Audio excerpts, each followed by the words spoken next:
आज हम बात करेंगे दहेज पर। दहेज है क्या? मैंने बड़े बुजुर्ग जो हैं उनसे मैंने बात किया इस बारे में। बड़े बुजुर्ग जो सियाने होते हैं उनसे मैंने बात किया, तो उससे जो निष्कर्ष निकला, जो मैंने उससे निष्कर्ष निकाला, वो इस तरीके से कि जब किसी कन्या की शादी होती है, किसी लड़की की शादी होती है, तो अब उनको जिस लड़के की शादी हो रही है, जिस लड़के के साथ उस लड़की की, तो अब एक दोनों मिलके एक नया गृहस्थी का निर्माण करेंगे, एक नए गृहस्थी की शुरुआत करने जा रहे हैं वो। तो जब नए गृहस्थी की शुरुआत करने जा रहे हैं तो उनको गृहस्थी के लिए जो आवश्यक वस्तुएं चाहिए होती हैं वो उनको ज़रूरत पड़ेगी। तो कुछ भी हो सकता है, बर्तन हो सकते हैं, कपड़े हो सकते हैं, राशन, दाल, चावल, आटा, सब्जी, ये ये तक देते हैं लोग आजकल। आजकल क्या कि बहुत पहले से भी दे रहे हैं। तो जब ये गृहस्थी की वस्तुएं की जरूरत पड़ेगी तो वो उसके लड़की के पिता के द्वारा दिया जाता है।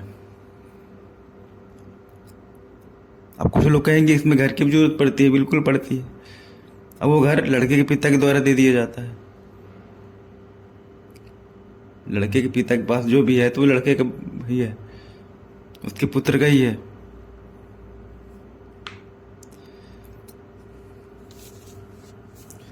अब बाद में ये जो गृहस्थी का सामान है, ये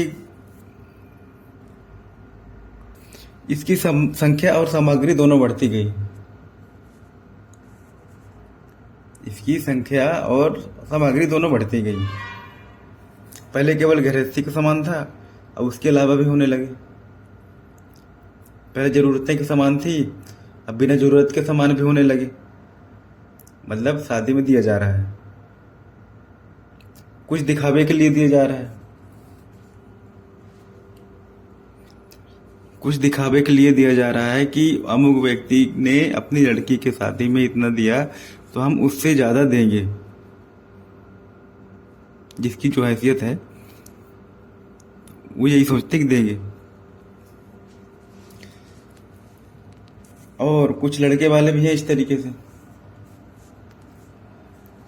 कि उस व्यक्ति के लड़के की शादी में इतना कुछ आया था तो हमारे यहाँ उससे ज्यादा ही आए, ताकि हमारी स्टेटस बरकरार रहे। या ये दोनों नहीं भी होते, अगर इस तरीके से ये दोनों मैटर नहीं होते, लेने वाली और देने वाली, तब भी कुछ लोग इतने सक्षम हैं कि वो अपने से बिना मांगे भी इतना कुछ दे देते हैं कि लोग दूसरे लोगों देखते ही आंखें उनके फटी रह जाती हैं। जबकि अगर आप सक्षम हो, देने लायक हो, दे सकते हो, आपके पास बहुत सारा है, तो आप ऐसा करिए कि आपको देना ही है तो शादी के बाद दे दो या पहले दे दो। उस समय मत दो, दिखाने के लिए मत दो। दिखाने के लिए मत दो, समाज में देख उसका गलत प्रभाव पड़ता है।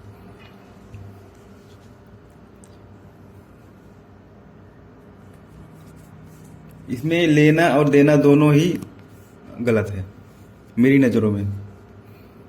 मेरा एक परिचित है, तो उसने मेरे से टिकट बुक कराया, ट्रेन का टिकट बुक करवाया उसने। अब 15-20 दिन बाद उसका फोन आता है कि कैंसिल कर दो उसको। मैंने कहा क्या हुआ? परसों तुम्हारी ट्रेन है। तो बोलता है नहीं, कैंसिल करो।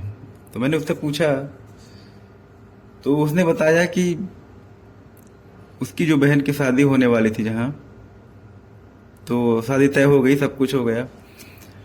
अब जैसे ही शादी का वक्त आया तो उन्होंने कुछ पैसे वैसे मांग किए होंगे शायद तक। तो लड़के का जो मेरे जो परिचित है उसके बाप ने कहा कि भाई हम नहीं दे सकते, और उन्होंने शादी कैंसिल कर दी है। अब फिर कुछ टाइम बाद मैंने उससे पूछा कि तेरी शादी कब हो रही, तो उसने कहा कि मेरी शादी बहुत धूमधाम से होगी, ऐसा उसने कह रहा था। और बोले कि मैं अपने बाप का अकेला हूँ,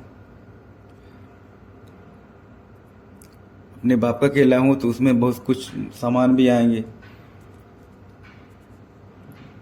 मैं अकेला इकलौता वारिस हूँ, अपने बाप के प्रॉपर्टी कैसे, उसने कह रहा था।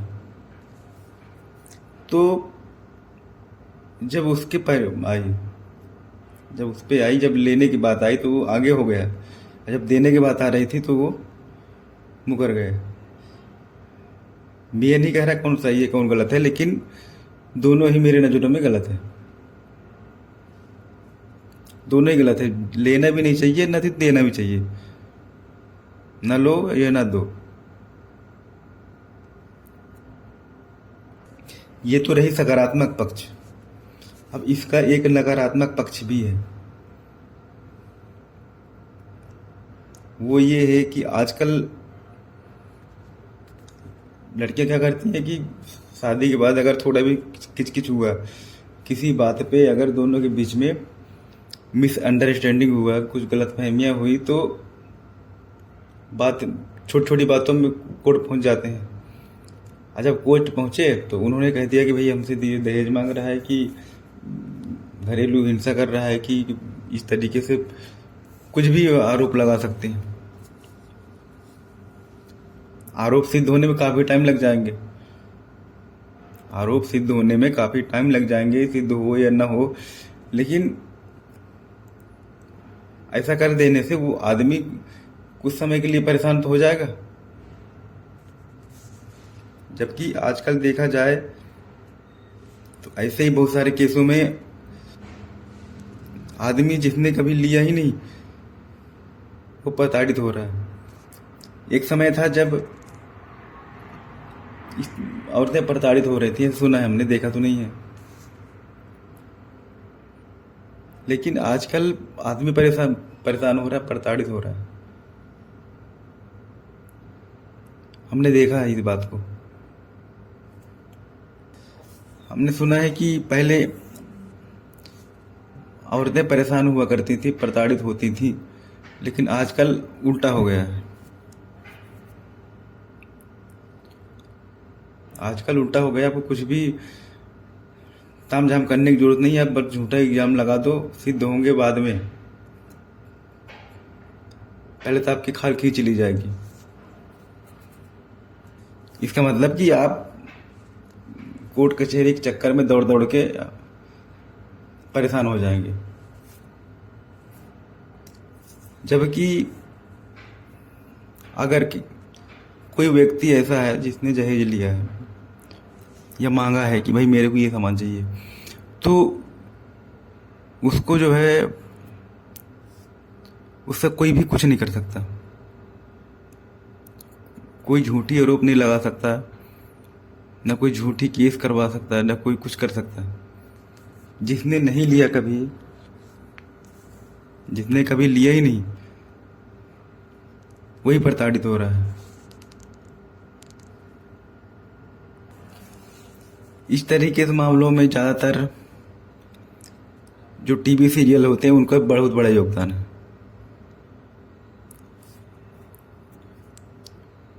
उनका बहुत बड़ा योगदान है। उसमें इस तरीके से चरित्र चित्रण दिखाया जाता है कि घर में किस तरीके से लड़ाई होनी चाहिए, किस तरीके से जीता जाता है सामने वाले से, किस तरीके से औरतों पे अत्याचार होते हैं, उसका हल क्या है, इस तरीके से दिखाया जाता है। अब वही चीज़ जो है छोटी छोटी बच्चियों के दिमाग में भर जाता है। वो बड़े होती हैं, जब किसी की पत्नी बनती हैं, किसी की बहू बनती हैं, तो वो जो उन्होंने बचपन से देखा है टीवी सीरियल के माध्यम से, वही चीज़ उनके दिमाग में भरा रहता है।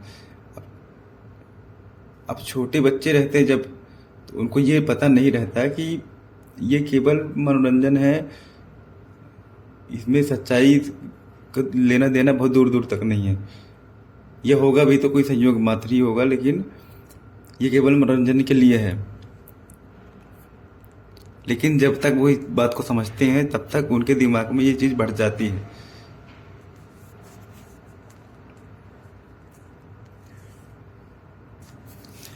जिसने दहेज नहीं लिया होगा वो समाज के डर से,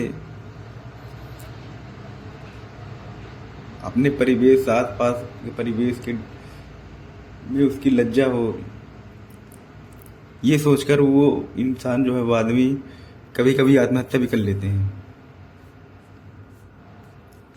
जिसकी छवि समाज में एक अच्छे इंसान की हो, सुसंस्कृत इंसान की हो, और उसमें अगर किसी ने गलत इल्ज़ाम लगा दे तो वो ये सोच के ही मर जाता है कि अब क्या होगा, लोग उसके बारे में क्या जानते थे, अब क्या हो गया। वो ये चीज़ को नहीं झेल पाता। तो अब जो है इंसान, आदमी प्रताड़ित हो रहा है। पहले औरतें होती रही होंगी तो होती रही होंगी, लेकिन अब आदमी परेशान हो रहा है। ज़्यादातर तो है पति पत्नी के बीच में विवाद इसी बात पे होता है कि दोनों के विचार नहीं मिलते हैं। दोनों के विचार नहीं मिलते। जब शादी होती है तो बाहरी आकर्षण देखा जाता है शुरू में। अगर दोनों अनजान हैं एक दूसरे से तो बाहरी आकर्षण देखा जाता है। अब फिर उसके बाद जब पता चलता है कि उसके व्यवहार अलग है, लड़की के अलग है, लड़के का अलग है, दोनों के विचार अलग है, लड़की के अलग है, लड़के के अलग है। अब इसी बात को लेकर दोनों में तू मैं होगा, लड़ाई होगी, बहस होगी। तो इसका हल निकालने के लिए क्या करते हैं आजकल, सीधी सी बात है, पहुंच जाते हैं कोर्ट।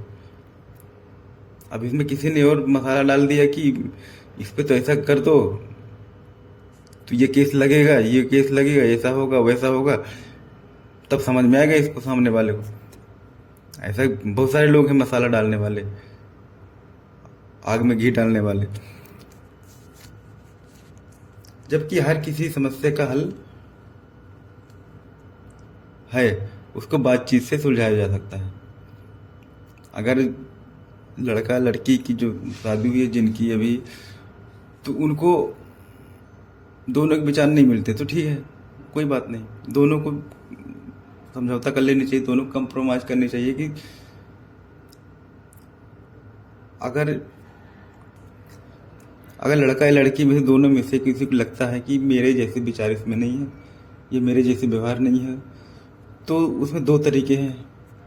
या तो सामने वाले को अपने जैसे बना लो, मतलब अपने विचारों से सहमत करवा लो, अपने व्यवहार के जैसे उसको ही बना लो। अगर ऐसा नहीं हो सकता तो उसके जैसे तुम बन जाओ, सामने वाले के जैसे तुम बन जाओ। ये भी नहीं हो सकता तो कुछ उसको तुम बनाओ, कुछ उसके जैसे बनो। लेकिन पहले दोनों करनी पड़ेगी, समस्या ही खत्म।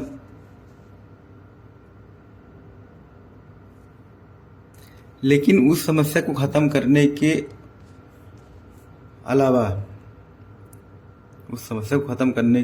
खत्म करने को सोचते भी नहीं है, सीधे पहुंच जाते हैं कोर्ट।